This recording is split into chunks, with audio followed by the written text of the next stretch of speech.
Assalamualaikum warahmatullahi wabarakatuh. Saya Aryan Nurrohim dengan NPM 23560111003. Di sini kelompok kami yaitu kelompok 1 mengambil tema tentang pemerintah dalam pembangunan sosial, studi kasus Smart City di Boyolali. Jadi di era digital sekarang ini pembangunan sosial nggak cuma soal fisik dan ekonomi saja, tapi juga gimana teknologi bisa membantu meningkatkan kualitas hidup masyarakat. Dan salah satu contohnya itu bisa kita lihat lewat konsep Smart City. Halo, perkenalkan saya Tatang Hermawan dengan NPM 23610111109. Nah, kalau ngomongin tentang pembangunan sosial, pastinya tidak lepas dari peran stakeholder di dalam. Nah, stakeholder ini adalah pihak-pihak yang terlibat dalam proses pembangunan sosial, dari mulai perencanaan, terus dari pelaksanaan sampai tahap evaluasi program. Nah, stakeholder ini bisa dari berbagai pihak, contohnya dari pemerintah, dari lembaga swadaya masyarakat, dari organisasi, komunitas lokal, dan banyak sekali. Nah, biasanya dalam proses pembangunan, hal yang paling fundamental atau stakeholder yang paling fundamental di dalamnya adalah pemerintah itu sendiri. Nah, biasanya dalam sebuah program, penting bagi sebuah fasilitator untuk melakukan kolaborasi dengan Pentahelix untuk tahap proses keberlanjutan dari program-program yang sudah dijalankan.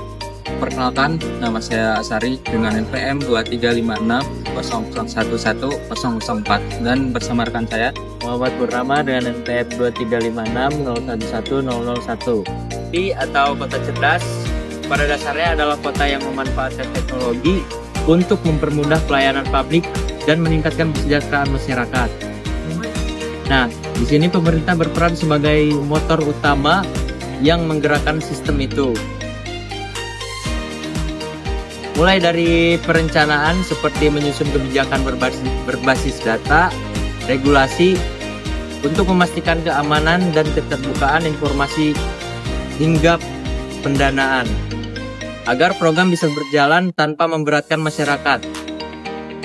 Contohnya Smart City, pemerintah membuat sistem pelayanan terpadu seperti government, komunikasi antar warga, dan sistem informasi publik supaya komunikasi antara pemerintah dan masyarakat jauh lebih cepat dan transparan. Selain itu, pemerintah juga menggandeng sektor swasta dan akademisi buat pengembangan teknologi sekaligus mengedukasi masyarakat agar melek digital.